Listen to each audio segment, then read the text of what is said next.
ચાલો વધીએ આગળ. નેક્સ્ટ આપણે આવ્યા હતા ઉષ્માનયન. બરાબર. ચાલો ઉષ્માનયન આપણે જોયું હતું. ઉષ્માનયનમાં આપણે જોયું હતું શું ઉષ્માનયનની અંદર સતત પ્રવાહ જે છે તે આપણને જોવા મળતો હતો. બરાબર છે. ચાલો ત્યાંથી આપણે થોડાક આગળ વધીએ. ફટાફટ કોમેન્ટમાં જણાવજો ભાઈ વોઇસ ક્લિયર છે કે નથી. ચાલ આજે બહુ આવી ગયો ને ડેટ ટાઈમ પર આવ્યો. હે અરે નાક છે. ચાલો બપોરે ઊંઘવું જ નહીં જોઈએ. હારો ઊંઘે ને તે તો એક નંબરના છે ને. કઈ કેવું હવે આગળ ડેશની ઉપરના ડેશ છે હારે કે પણ બહુ ઓછું બહુ રેર કેસમાં માથું જો હોય ને તો જ ઊંઘું, બાકી નહીં ઊંઘું. એહો ખાલી કેટલી વખત કે 25 આખી બપોર ઊંઘું આવું બન્યું આજ સુધી. આખી બપોર એટલે 2 વાગ્યાના પડતા હોય 5-6 વાગે ઉઠે આગળ.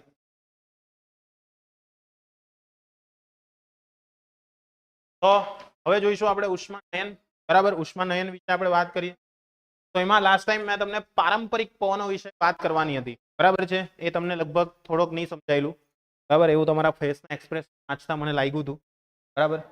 ચાલો કઈ નહીં જઈ દઈએ. તો પારંપરિક પવનો એટલે સિમ્પલ જે ધ્રુવીય ક્ષેત્રો. બરાબર. ધ્રુવીય ક્ષેત્રો કયા ક્ષેત્રો? જે જગ્યા પર બરફ પડતો હોય એ બધા ક્ષેત્રો ક્ષેત્ર. બરાબર છે. તો આપણો જેટલો પણ ધ્રુવ પ્રદેશ કઈ દિશામાં આવેલો છે? બરાબર છે. ધ્રુવ આખો ઉત્તર દિશામાં અને આવેલો છે વચ્ચે આવેલો છે. બરાબર. વિશ્વ ત્યાંથી પસાર થાય ભાઈ આખી આજે પૃથ્વી. તો આપણો જે પવન ફૂંકાશે તે ક્યાં ફૂંકાશે? તો કે ભાઈ જો મોર્નિંગ જ્યારે હોય સવાર, બરાબર છે, એ દરમિયાન વિષુવવૃત્ત પાસેની જે હવા છે આટલો જે હશે ગરમ હશે. આ બાજુની હવા ગરમ હશે અને એ હવા ધીરે ધીરે ઠંડી પડતી જશે. આ હવા ઠંડી પડીને ક્યાં જશે? ઉપર જશે. ઉપરની જે હવા છે તે ક્યાં આવશે? આવશે. આવી રીતના કન્ટિન્યુ નયનને કારણે આખો એક પ્રવાહ રચાશે. આ રીતના શું પ્રવાહ રચાશે? એટલે કે આખો પવન જે ફૂંકાશે આપણું ઉત્તરથી તે લઈને દક્ષિણ. એટલા માટે આપણે ત્યાં હિમાલય પર્વતમાળા આવેલી છે. ત્યાંથી આવનારો જેટલો પણ ઠંડો પવન છે હિમાલય પર્વતરૂપ, જેને કારણે આપણું જે ભારત દેશ એટલે બરાબર આ જે આપણો ભારત દેશ કાશ્મીરનો જમ્મુ કાશ્મીરનો એરિયા જે છે ત્યાં આગળ ઠંડી વધારે જોવા મળે. ક્રમશઃ જેમ જેમ આવતા જશો એને કારણે આપણા ભારતની અંદર ગુજરાતનો જે સાઉથ બાજુ ત્યાં આગળ પ્રદેશની અંદરનું વાતાવરણ કેવું જોવા વધારે ઉષ્મા સમજ પડે છે. એટલે આ રીતના સતત ઉષ્માનું શું થતું એ વહનને કારણે શું થશે ત્યાં આગળ? તો કે ભાઈ ત્યાં આગળ ઉષ્માનયનના પ્રવાહમાં ફેરફાર થશે અને એને કારણે વિષુવવૃત્તથી નજીક પૂર્વ તરફ ગતિ કરતી હવાની ઝડપ 1600 કિલોમીટર પર કલાક છે, જ્યારે ધ્રુવો પાસેની હવા ઝડપ ધ્રુવો પાસેની હવાની જે ઝડપ છે તે કેટલી છે? 0 છે. બરાબર છે. પેલાની 1600 કિલોમીટર પર કલાક છે, ત્યાંની ઓછી. જેના પરિણામે હવા ધ્રુવો પાસે નહીં પરંતુ 30 ડિગ્રી નોર્થ અક્ષાંશ પાસે નીચે ઉતરે છે અને વિષુવવૃત્ત તરફ પાછી ફરે છે, જેને આપણે શું કહીએ? પારંપરિક. જે મેં તમને કીધું તેમ આખી હવા જે છે તે આ રીતના માટે ત્યાં આગળ શું તો કે પારંપરિક પવન ફૂંકાયેલા હોય તેવું આપણને જોવા મળશે. સમજ પડી કે નહીં પડી? હે વિષુવવૃત્ત પાસે છે ને ભાઈ જે પણ આપણા પવન છે સોરી સૂર્યપ્રકાશ છે એ વિષુવવૃત્ત પાસે એકદમ સીધો પડે. કેવો પડે? એકદમ સીધો. આઈડિયા આવે છે? ક્લિયર છે? એટલે સીધો જ પ્રકાશ ત્યાં એના પર પડે. ક્લિયર? કોના પર? વિષુવવૃત્ત. સમજ પડે છે? એટલે વિષુવવૃત્ત પ્રકાશ પડે એટલે વધારે થશે. એમ જેમ જેમ તમે વિષુવવૃત્તથી ઉપર જશો તેમ તેમ એ બનતો જશે સમશીતોષ્ણ. બરાબર છે. પછી આવશે તમારો શીત કટિબંધ. ભૂપ્રદેશો આખા શીત કટિબંધ ત્યાંનો જે આખો વિસ્તાર છે બરાબર છે. તમને કંઈક એસએસ થોડું ઘણું આવડતું હોય, આવડે છે ને, આ જે છે આજે આપણે ભાગ કરી નાખીએ, બરાબર છે, બરાબર છે. આગળથી ટ્રોપિક ઓફ કેન્સર પાસ થાય, ટ્રોપિક ઓફ કેન્સર પાસ થાય, કર્કવૃત, તો આટલો જે વિસ્તાર છે, બરાબર, આટલો વિસ્તાર, બરાબર છે. આની કંઈક સમથિંગ છે, હા, આ જે છે તે 5 ડિગ્રી 24 23 એક છે તે 44 તો આટલો જે એરિયા છે એ જે છે તે ઉષ્ણકટિબંધ, આખો જે આટલો એરિયા છે, આટલો એરિયા ઉષ્ણકટિબંધ, કારણ કે આમાં સીધા જ પ્રકાશના કિરણો, આપણો જે ભારતનો જે આટલો આવેલો છે, બરાબર છે, સાઉથ વાળા જે છે એનો વિસ્તાર અમુક અહીંયા આવેલો છે, એના માટે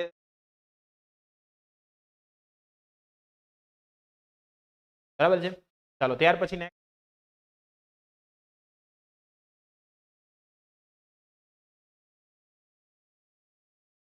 માહોલ ત્યાં આ જે જતા રહ્યું ત્યાં ગરમ, બરાબર છે, સોરી, એકદમ ઠંડુ જોવા મળે, ઠંડુ જોવા, ક્લિયર થઈ ગયું એટલે સુધી? કઈ ડાઉટ છે? આ વસ્તુ ધ્યાનમાં રાખવાની છે. ચાલો ફરી પાછા આપણા મેઇન વાત પર આવી જઈએ.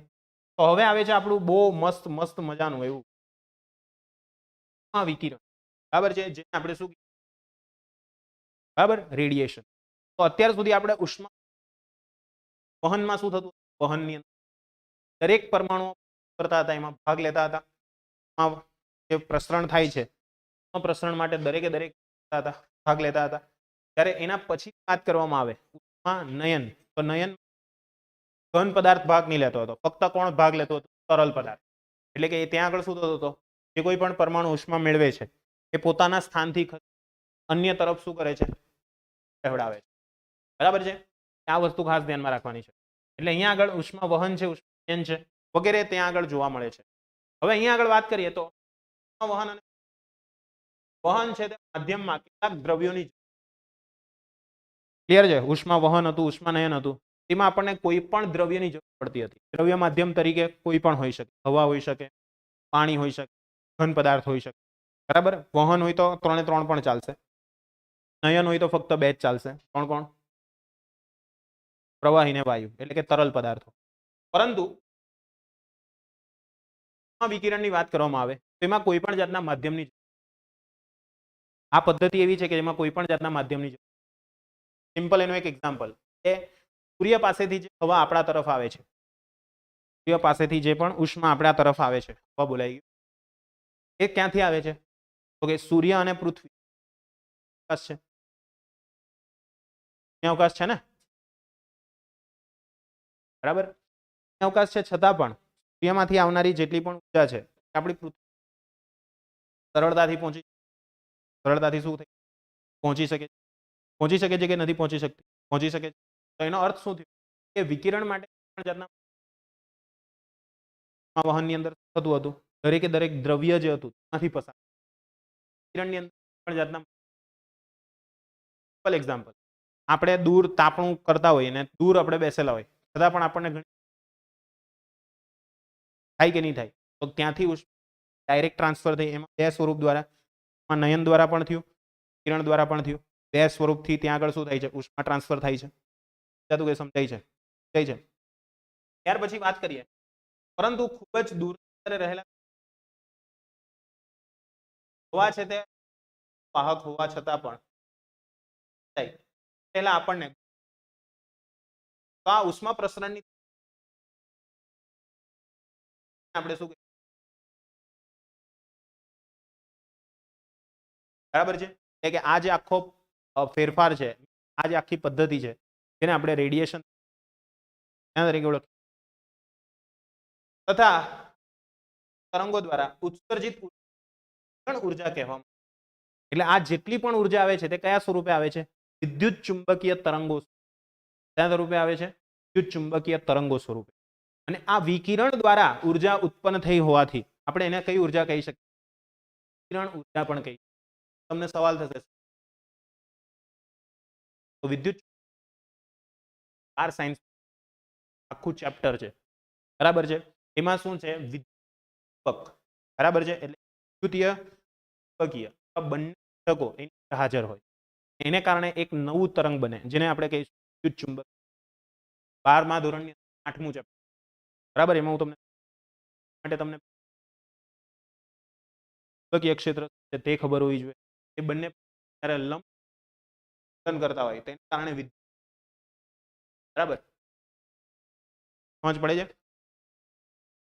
કહેવામાં આવે છે આ તરફ આ તરફ આ બંને લંબ હોય અને એને લંબ કોણ ઉત્પન્ન,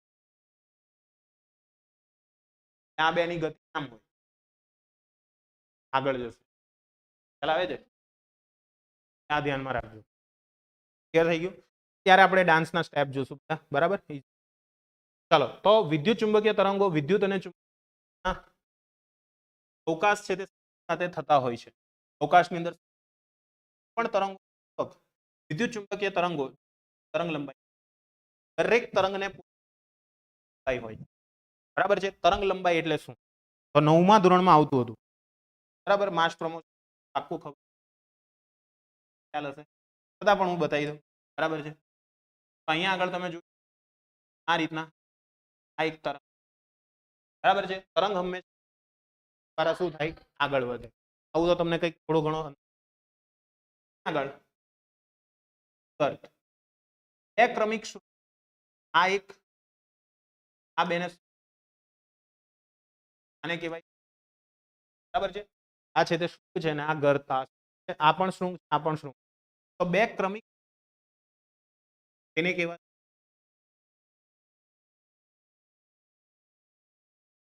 ખ્યાલ આવશે? ઘણા તરંગો છે તેના માટે બે ક્રમિક અલગ હોય છે. ઘણા તરંગો કોઈક તરંગ એના માટે પણ શૃંગ વચ્ચેનું અલગ હોય છે. તો એનું તરંગો બે ક્રમિક શૃંગ બદલાય તો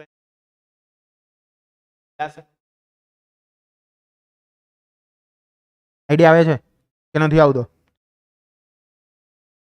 આવે છે ને?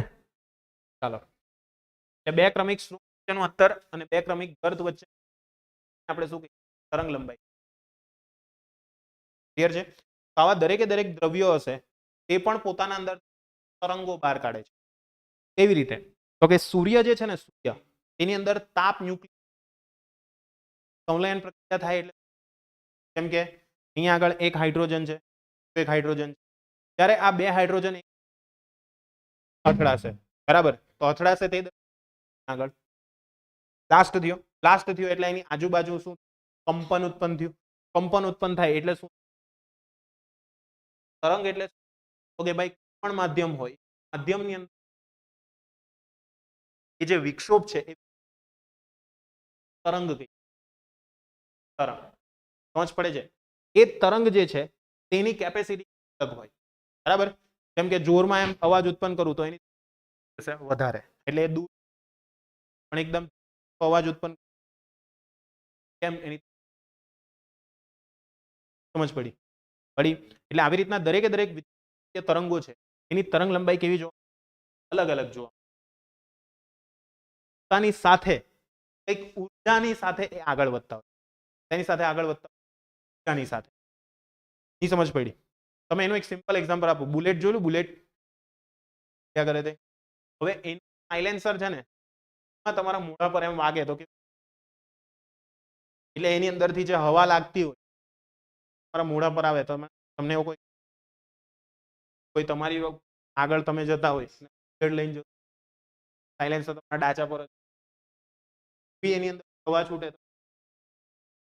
તો લાગે. ખ્યાલ આવે છે?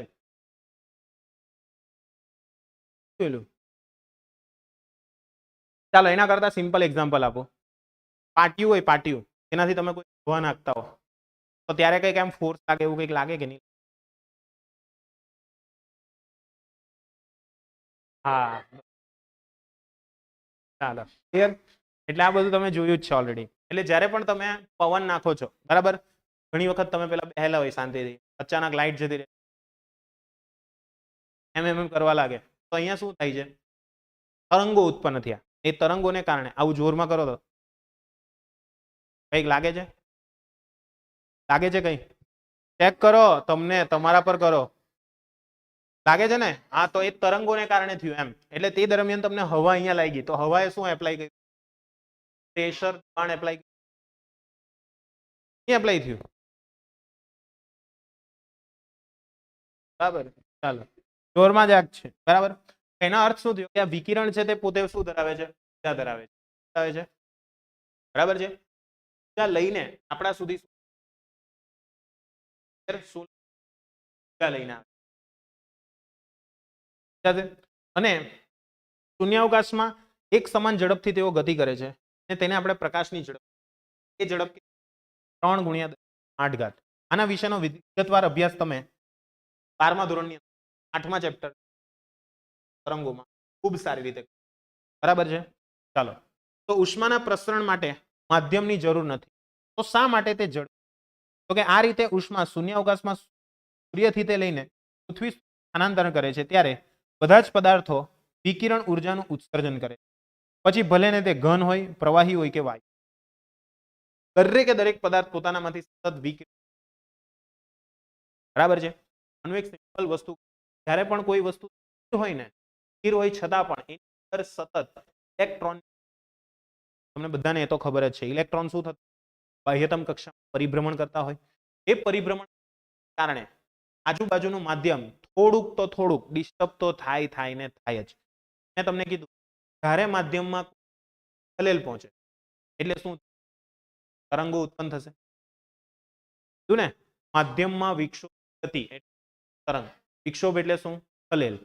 તમે શાંતિથી બેસેલા છો છતાં પણ તમે તરંગો ઉત્પન્ન કરો છો, ભલે તમે શાંતિથી બેસો. સમજ પડે છે? તમારી અંદરથી પણ સતત ને થતા હોય છે તરંગો. એ ખ્યાલ આવ્યો?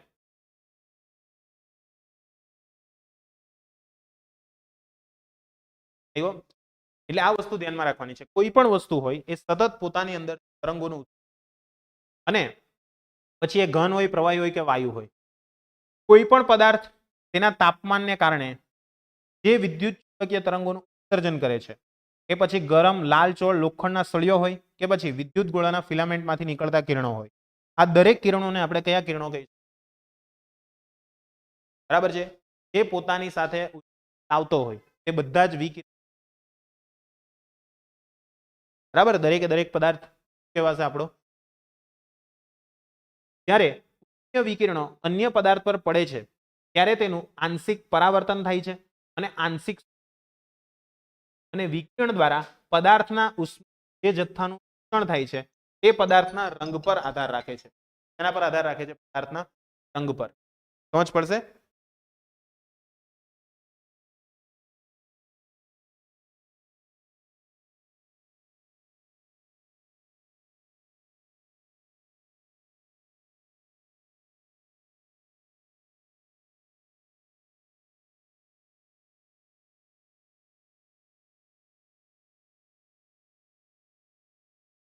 ચલો, સોરી કર્યા.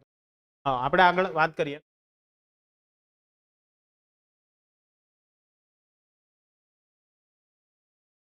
ખોવાઈ ગયેલો હે.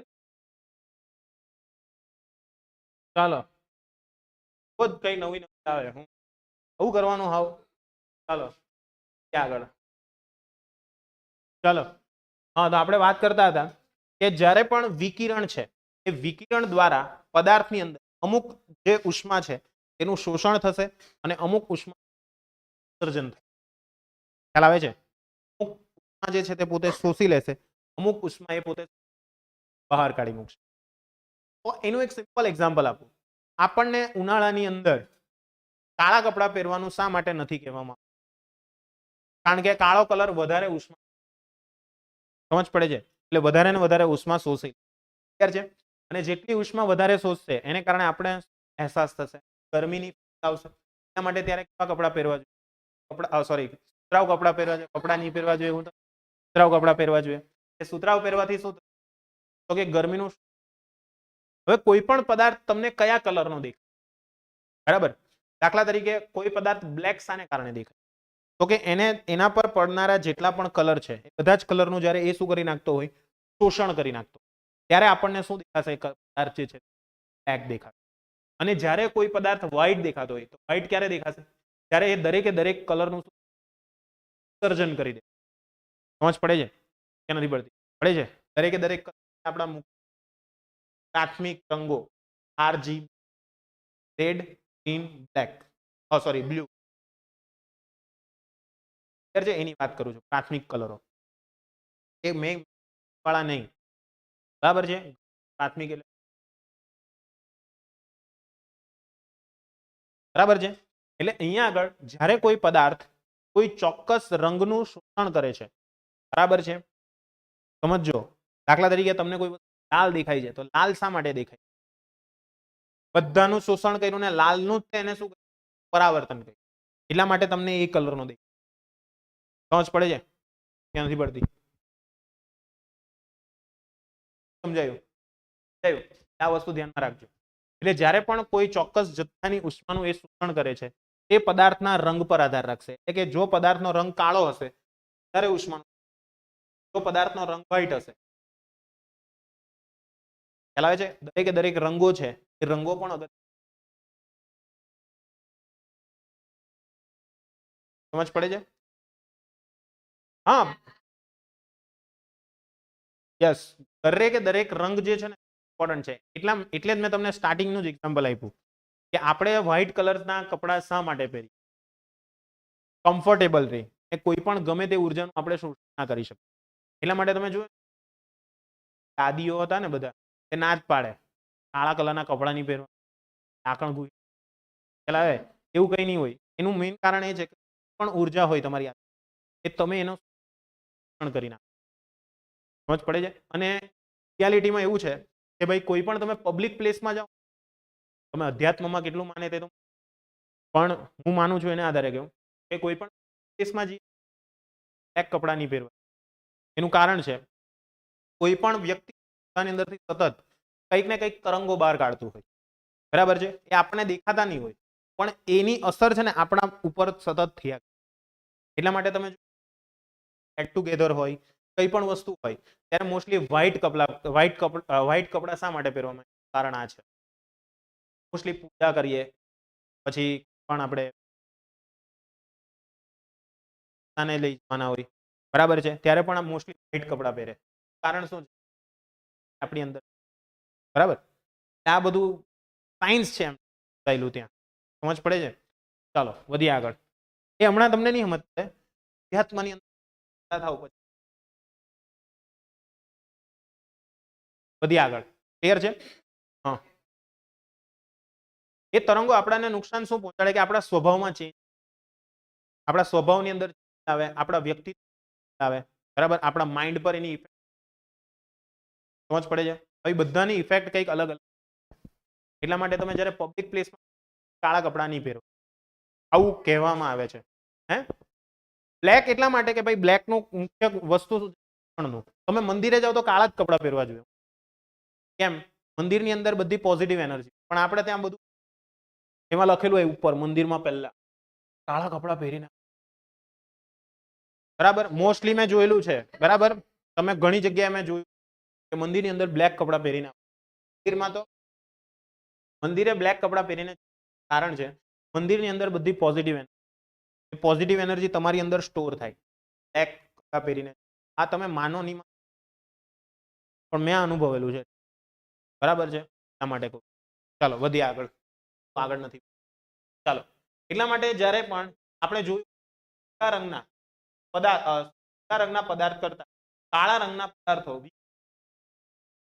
વધુ સારી રીતે, સૌથી વધારે શોષણ જો કરશે તો એ કોણ કરશે? Black colour. ઉત્સર્જન કરશે તો પણ કોણ કરશે? સમજ પડે છે? કારણ કે બ્લેક કલર ઓલરેડી કોણ છે? વધારે ગરમ પદાર્થ છે. સમજો તમે દાખલા તરીકે કોઈ સૂર્ય કુકર જોયેલું પડેલા એને, બરાબર. આ જો જેના ઘરે સૂર્ય કુકર હોય તો તમે જો જ્યારે સૂર્ય કુકરને જ્યારે આપણે ધ્યાનમાં લઈએ, સૂર્ય કુકર રાંધીએ છીએ એ દરમિયાન શોષણ કરશે અને એ બ્લેક બોડી છે એને કારણે તમે ટચ કરશો આજુબાજુની વસ્તુ બ્લેક પણ એટલે જે વસ્તુ બ્લેક કલરની એ સૌથી વધારે શોષણ પણ કરે છે, સૌથી વધારે પોતાની ઉર્જા સમજ પડે છે. એટલે શોષણ કરે એટલું જ કરે છે ઉત્સર્જન પણ.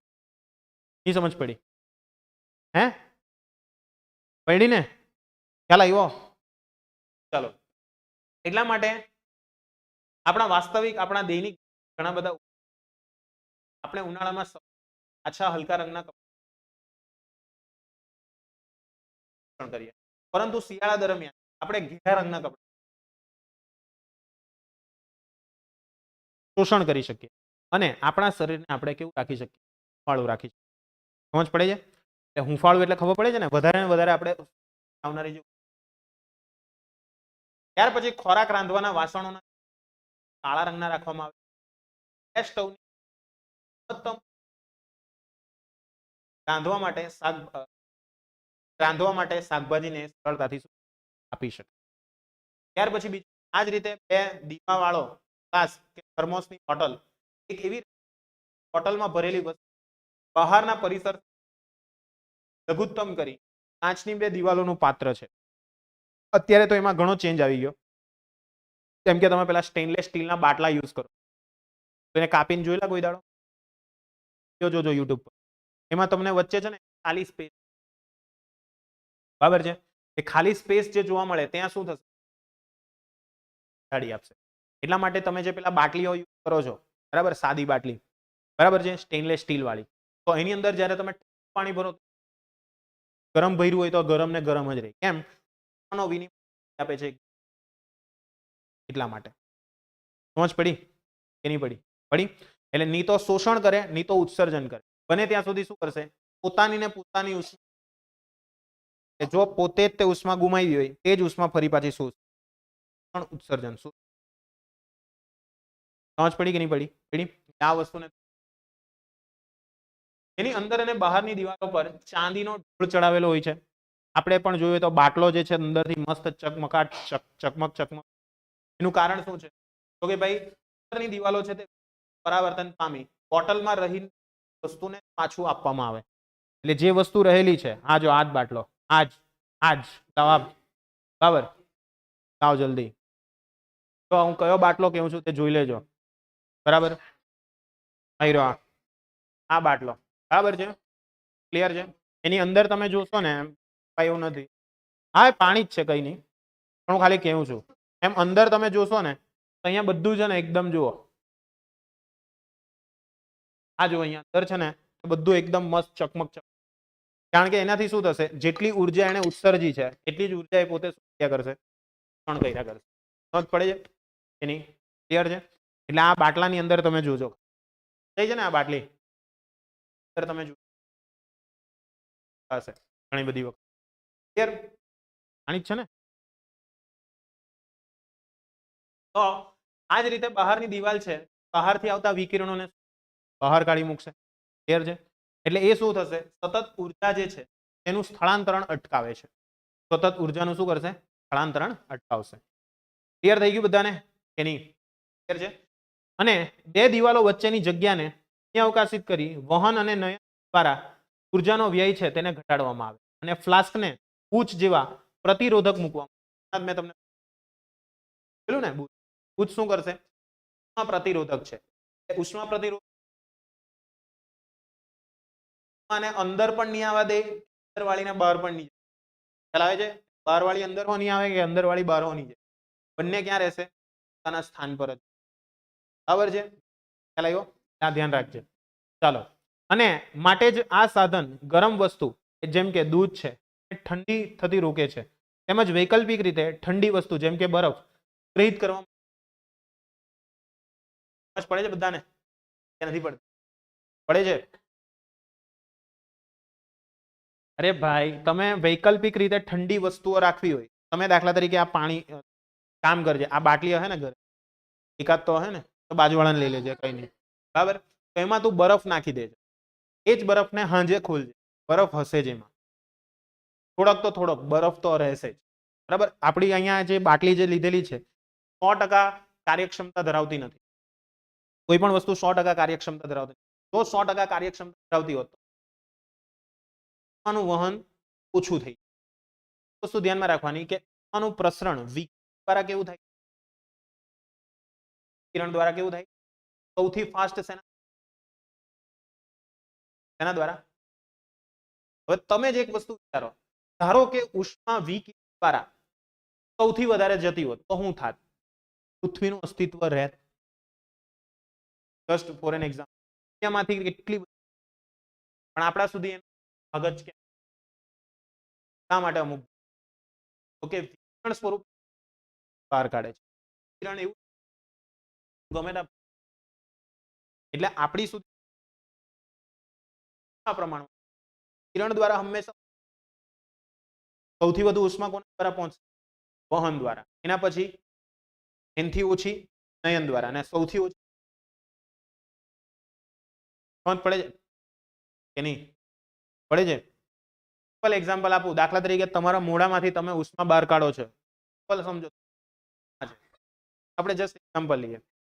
તો ત્યારે શું થાય? તો થૂકવાને કારણે અમુક જે છે બરાબર મસ્ત બરાબર સીધો જશે તો એને કારણે છાંટા ઉડશે. એટલે એનો અર્થ સમજ પડી ને? વિકિરણ જે છે વિકિરણને સમજાવવાનો પ્રયત્ન કરું. વિકિરણ બધી બાજુથી જશે. ક્લિયર? હા, સ્પ્રેની બોટલ હોય છે. હા, પણ નહીં એમ આવે ને. ખ્યાલ આવ્યો? એટલે આ વસ્તુ ધ્યાનમાં રાખવી જરૂર. સમજાયું કે નહીં સમજાયું? સમજાયું? ચાલો હવે નેક્સ્ટ આવે છે કાળા પદાર્થનું. બરાબર છે. નેક્સ્ટ હવે આપણે જોવા બ્લેક બોડી. બરાબર છે. બ્લેક બોડી પોતાની અંદરથી કેવા પ્રકારનું આપણે જોવા. સમજાયું કે સમજાયું ને ભાઈ? બરાબર છે ભાઈ, કઈ લેવાનું. ચલો હજુ સુધી આપણે ઉચ્ચ વિકિરણ તરંગ લંબાઈની વિગતો દર્શાવી. આપણે અત્યારે તરંગ લંબાઈ ઉત્સર્ગ બહાર કાઢે છે તો આપણે બધાએ જોયું. પરંતુ ત્યાં આગળ હવે આપણે જે જોવાનું છે તેમાં તરંગ લંબાઈઓ કેટલી બહાર કાઢશે એના વિશેની આપણે હવે સમજ પડે છે. અત્યાર સુધી તમે તરંગ લંબાઈ એમાંથી બહાર નીકળે તો હશે ને, અમાઉન્ટ કેટલી છે તે આપણે જોઈએ. કોઈ પણ તાપમાને થતા ઉષ્મીય વિકિરણ માટે અગત્યની બાબત તે છે કે તે કોઈ એક તરંગ લંબાઈનો નહીં પણ નાનીથી મોટી તરંગ લંબાઈ ધરાવતો તળંગ વર્ણપટ. તળંગ વર્ણપટ એટલે ખબર પડે છે ને? તળંગ એટલે શું? નાની તરંગ લંબાઈ પણ હાજર હશે, મોટી તરંગ લંબાઈ પણ હાજર હશે. એવી રીતના દરેકે દરેક મૂલ્ય એની અંદર હાજર રહેલી મળશે. ખ્યાલ આવે છે ને? આવે છે. અને કોઈ પણ તાપમાને ઉષ્મીય વિકિરણ માટે અગત્યની બાબત આપણે જોઈ કે નાનીથી મોટી તરંગ લંબાઈ એ પોતે ધરાવે છે અને વર્ણપટ બનાવે છે. અને વિકિરણ ઉર્જા જુદી જુદી તરંગ લંબાઈઓ માટે જુદા જુદા તાપમાન માટે તરંગ લંબાઈ કેવી હશે? બરાબર છે. એટલે સતત ને સતત તરંગ લંબાઈઓ શું થશે? બદલાશે. કાળા પદાર્થ દ્વારા એકમ ક્ષેત્રફળ દીઠ એકમ તરંગ લંબાઈ દીઠ ઉત્સર્જતા વિકિરણની ઉર્જા વિરુદ્ધ જુદા જુદા તાપમાનના તરંગ લંબાઈના પ્રાયોગિક વક્ર દોર્યા છે. આ એક પ્રાયોગિક વક્ર દર્શાવ્યું. શું કોના વિરુદ્ધ કોનું દર્શાવ્યું છે તે એકમ ક્ષેત્રફળ દીઠ ખાસ ધ્યાન રાખો. એકમ ક્ષેત્રફળ દીઠ સમજો. એકમ ક્ષેત્રફળ દીઠ એકમ તરંગ લંબાઈ લેમડું. બરાબર છે. એકમ ક્ષેત્રફળ દીઠ એકમ તરંગ લંબાઈ દીઠ ઉત્સર્જાતી ઉર્જા. એટલે આ જે ગ્રાફ ડ્રો કર્યો છે તે કોના વિરુદ્ધ કોનો? પાઈ એ લેમ્ડા વિરુદ્ધ કોણ છે? અહીંયા આગળ છે એક્સ અક્ષ તરંગ લંબાઈ આપેલી છે. બરાબર. વિરુદ્ધ જુદા જુદા તાપમાને. બરાબર છે. એકમ તરંગ લંબાઈ અલગ છે, તરંગ તો એનો એક ગ્રાફ તમને અહીંયા સિમ્પલ એક્ઝામ્પલ. દ્રશ્ય પ્રકાશ માટેનો ગ્રાફ કંઈક અલગ છે. બરાબર છે. જેમ જેમ તમારી આ ઉર્જા વધતી જાય છે તેમ તેમ તમારી તરંગ લંબાઈ. ફરી પાછું જ્યારે તમે એને જોતા જશો સૂર્યપ્રકાશની વાત કરવામાં તો સૂર્યપ્રકાશ માટે આ વસ્તુ તાપમાન બદલાયું તો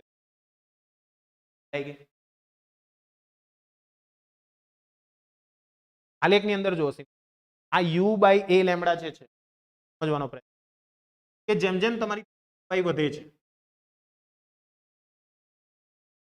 એક સમય આવે ત્યાં આગળ એક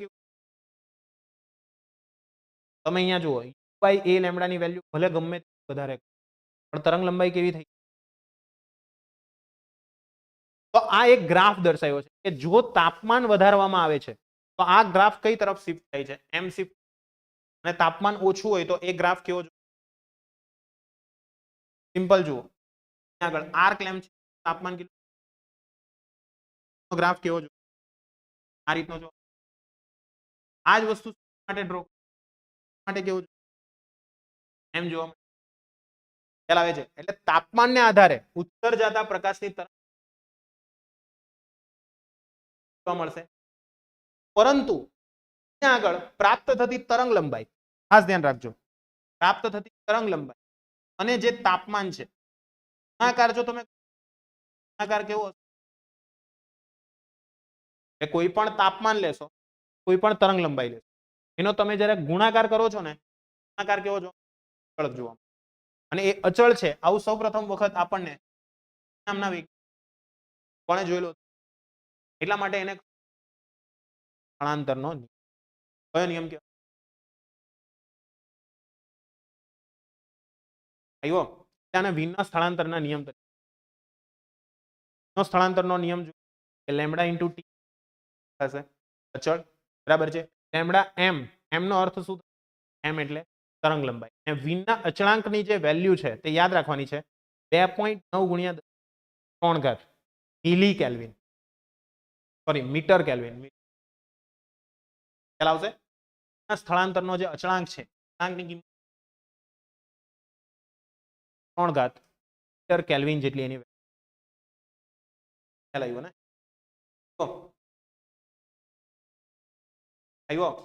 હવે આના પરથી તમે શું શોધી શકો, હવે આ કહેના ક્યાં ચાહતે તો જો કહેના હમ ये चाहते हैं ધારો કે તમને એવું આવે તાપમાન 6000 કેલ્વિન 6000 કેલ્વિન તો એમાંથી આવનારા પ્રકાશની તરંગ લંબાઈ કેટલી છે કહી દે તો તમે શું હા આપણી પાસે અચળ પણ આ અચળની પેલી હતી 2.3 ગુણ્યા 2.9 ગુણ્યા 10 ની માઇનસ 2.3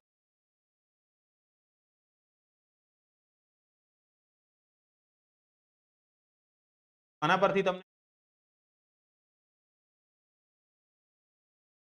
કરશો 1000 કરશો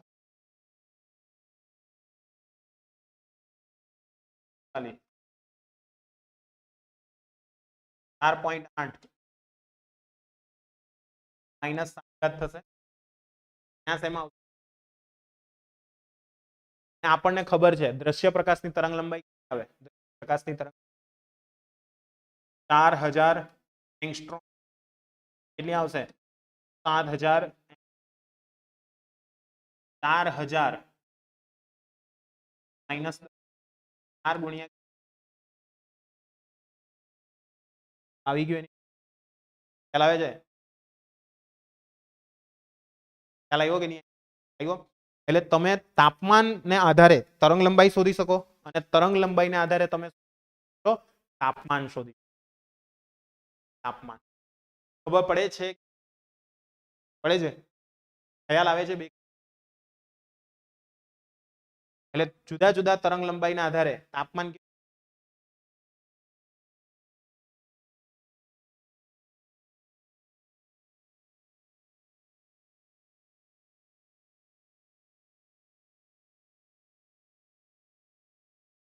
यस वही तो हम कहे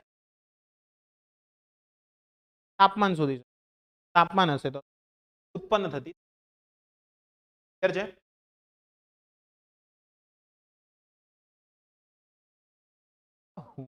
પેલા આટલું ચાલો બોરિંગ છે સ્ટ્રેસ નથી લેવો હું બસ ચાલો તો જ્યારે આ નિયમ જે છે તે શું સમજાય છે તો કે લોખંડનો જે ટુકડો છે તે ગરમ જ્યોત તપાવવા એનો પ્રથમ રંગ જે છે તે આછો લાલ થાય છે અને પછી લાલાશ પડતો પીળો અને છેલ્લે કેવો થઈ જાય બરાબર છે? હા, આપણને તો એવું જ ખબર છે કે લાલ હોય તે, પણ રિયલમાં એવું નથી. સફેદ છે તે સૌથી વધારે છે. સફેદ ત્યારે જુઓ સૂર્ય સફેદ દેખાશે. ત્યારે તમે જો મેક્સિમમ આપણને જો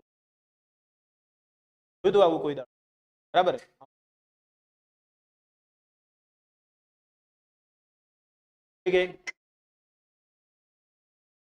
પેલો સૂર્ય અહીંયા જજે બહાર સાચું છે ને, ખ્યાલ આવે? અત્યારે જોયું હોય તો જો અત્યારે આ જે છે બરાબર, આ લાઈટ વ્હાઈટ કલરની છે, મેક્સિમમ ટેમ્પરેચર બરાબર પડતું. એ તમે જોયું હોય તો ઉનાળાની અંદર તમને ગરમી ઓછી થતી હશે, પણ કેમ? વ્હાઈટ કલર જે છે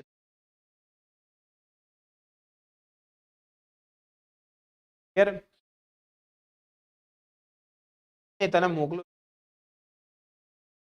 એટલે આ વસ્તુ ધ્યાનમાં રાખજો. એટલે આ વસ્તુ ધ્યાનમાં રાખવાની છે કે સૂર્ય અને બીજા તારાઓ જે છે એવા અવકાશીય પદાર્થોની સપાટીના તાપમાનનો અંદાજો કાઢવા માટે ફીનનો નિયમ, કારણ કે સિમ્પલ આપણને શું તરંગ લંબાઈ જ જોઈ છે. તરંગ લંબાઈ તો આપણે સરળતાથી માપી શકીએ, માટેના સાધનો રેડી.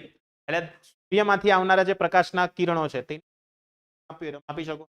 આધારે તમે ત્યાંનું ટેમ્પરેચર તેનો અંદાજો સરળ, એને કારણે અત્યારે એવો અંદાજો મળ્યો છે આપણને કે ભાઈ જે પણ આપણી તરંગ લંબાઈ આવે છે, બરાબર છે, જેમ કે અત્યારની વાત કરવામાં આવે તો ચંદ્રમાંથી આવતા જે તરંગ લંબાઈ છે તે છે 14 માઇક્રોમીટર. એના આધારે એવું ચેક કરવામાં આવ્યું કે ચંદ્રની સપાટીનું તાપમાન 200 કેલ્વિન, 200 ખ્યાલ આવે છે તો કેવો છે?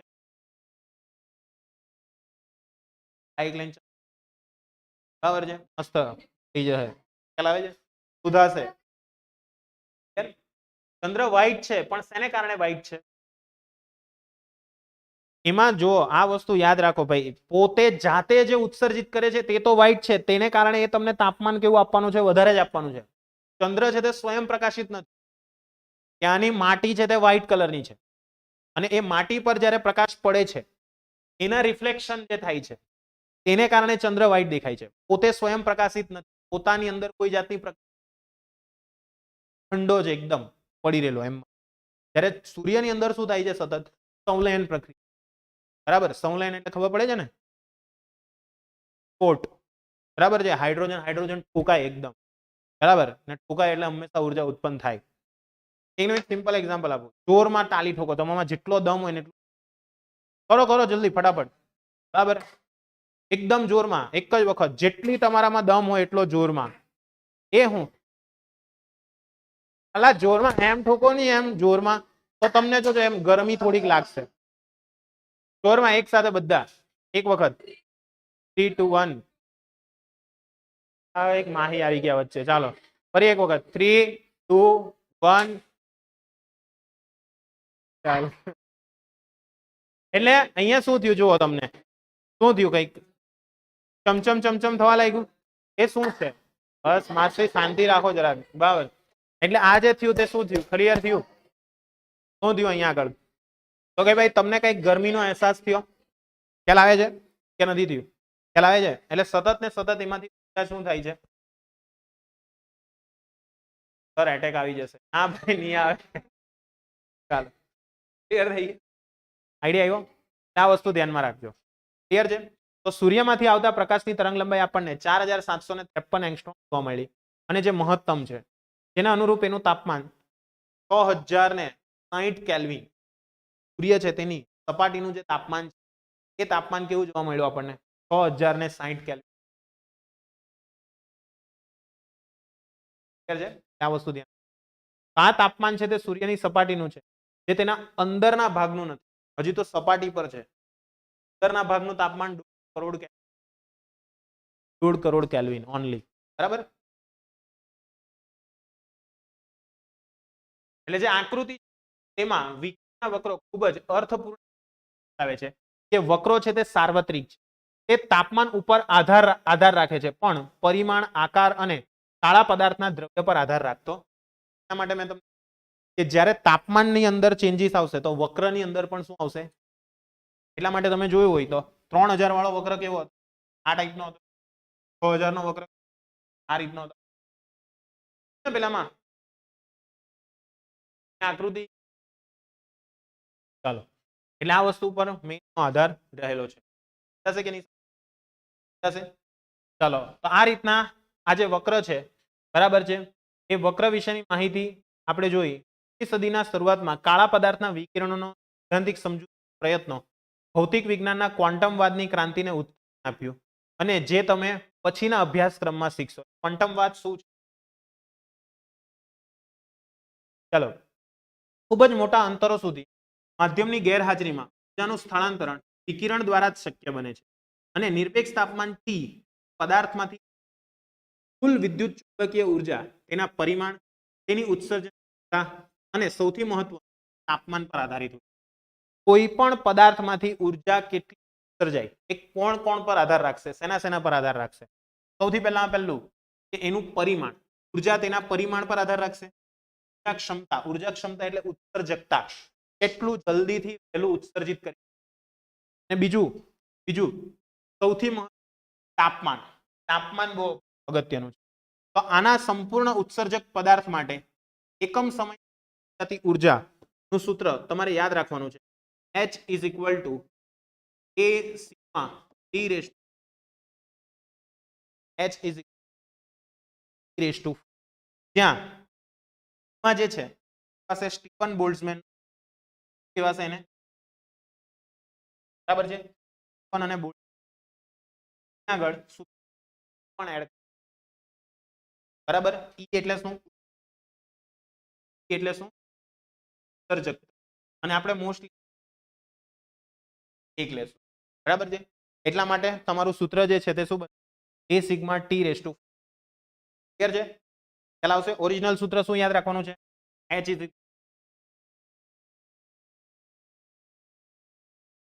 એટલે શું? ઉત્સર્જકતા. ધારો કે અમુક પદાર્થ એવા હોય સંપૂર્ણ ઉત્સર્જક ના હોય, સંપૂર્ણ શોષક હોય. કેવો હોય? સંપૂર્ણ. બરાબર છે. તો એના માટે તમારી બદલાશે. સંપૂર્ણ ઉત્સર્જક હોય તો જ પડશે. આ ધ્યાનમાં રાખજો. એટલા માટે H ની વેલ્યુ તમારે યાદ રાખવાની છે. આ સંબંધ યાદ રાખવાનો છે. અને બોલ્ટ્ઝમેન અચળાંકની કિંમત યાદ રાખવાની ટેકનિક 5 6 7 રાખવાની છે. 5 6 7 8 બરાબર છે. 5 પોઈન્ટ બરાબર છે. 5 6 7 વોટ પર મીટર કેલ્વિન, સોરી, વોટ પર મીટર સ્ક્વેર. કઈ રીતના આવ્યું? આ રીતના આવ્યું. H નું સૂત્ર આવ્યું આપણે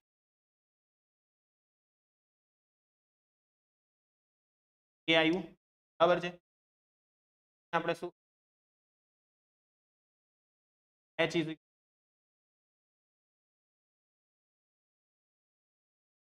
કે આગળ શું અહીંયા H એટલે ઉત્સર્જન પાવર અથવા હીટ બરાબર છે. એને ઉત્સર્જિત ઉર્જા પણ કહી શકાય બરાબર છે. તો એનું સૂત્ર એટલે શું થાય? એટલે આવશે R. ક્લિયર છે? એટલે બીજું તમે કઈક આવું સૂત્ર લાવ્યા હતા?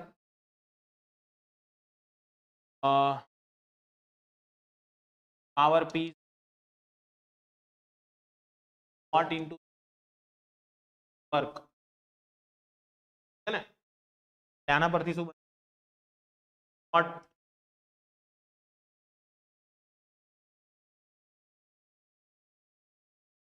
પર સેકન્ડ લઈએ છીએ. પર સેકન્ડ 1 સેકન્ડ વોટ પર કેલ્વિન એના માટેનો એકમ હીરવા લીધેલો છે બરાબર છે. વોટ પર મીટર કેલ્વિન બરાબર ને? -2 આવશે ને, ધ્યાન રાખજો. ક્લિયર થઈ ગયું એટલે સુધી? તો હવે અહીંયા આગળ આ જે છે એને સમજજો કે ભાઈ સ્ટીફન બોલ્ટ્ઝમેનનો અચળાંક કહેવાય ને મોટા ભાગના પદાર્થો સમીકરણ A2 એટલે કે આયરો બરાબર છે, તેને દર કેટલામો ભાગ ઉત્સર્જિત થઈ છે, બરાબર, તેના પર એનો આધાર રહેલો છે. દીવાની જે મેશ છે તેવા જે પદાર્થ છે તે ખૂબ જ નજીક ગણી શકાય છે. એટલે કે આ જે સમીકરણ છે તેના આધારે તમે દીવાની મેશ ખબર કાજલ લગાવે ને તમે આઈલાઇનર, બરાબર, હા હા એ કાજલ આઈલાઇનર,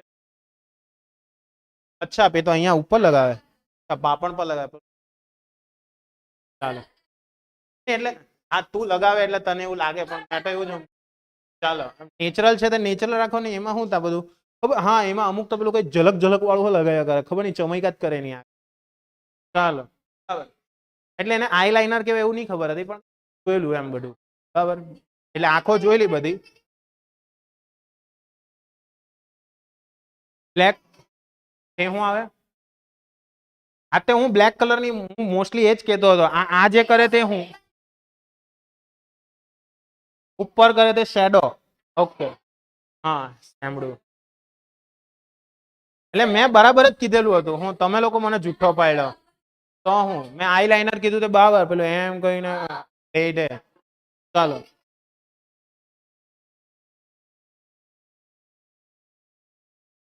સારું ભાઈ જે હોય તે તમે જાણે, હવે ચાલો છોડ.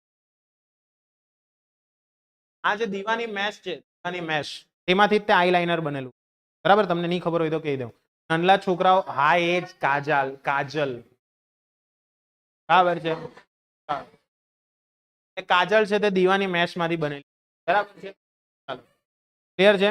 શું થયું,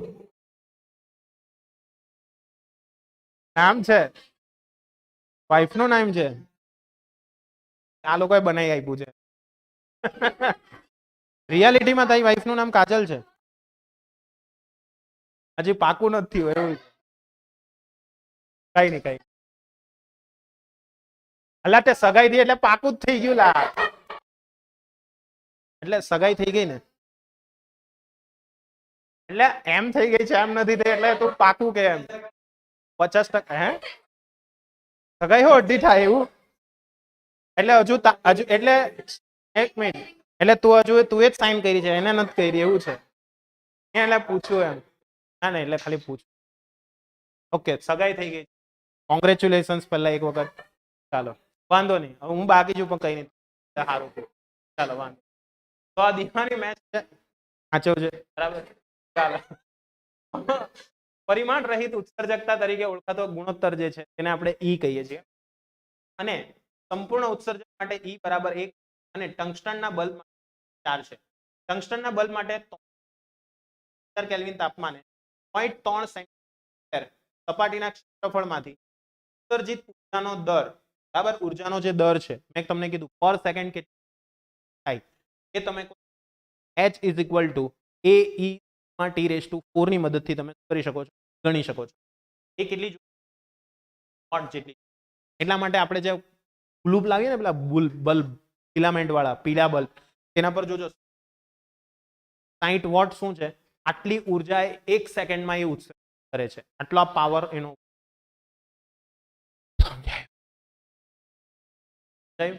આ વસ્તુ ક્લિયર થઈ ગયું. ચાલો અત્યારે આટલું રાખીએ, આ વસ્તુ થોડી એટલે કાલે જોઈશું, બરાબર, કાલે આવતીકાલે તમારું ચેપ્ટર થોડા સાફ થઈ જશે કારણ કે આવતીકાલે આવશે તમારો દાખલો બાકી છે, ક્લિયર, શીતલ ની શીતન, બરાબર, હા એટલે કાલે એનો કામ પૂરું, ક્લિયર. આવતીકાલે તમારો લેક્ચર કેટલા વાગે હોય મારો, 3 વાગે, અરે નહીં નહીં કાલે મારો વહેલો જ આવશે, 6 થી 7 હોય ને, પછી 7 થી 8 નવરા ને, હે ને, આપણે 2 કલાક લઈ આજે આટલું ચેપ્ટર પતી જાય ને એમ, સારું ચાલો તો રવિવાર લઈ લેશું, જોશું, બરાબર, મેસેજ આવી જશે. ચાલો આજે આટલું રાખીએ, નેક્સ્ટ લેક્ચરમાં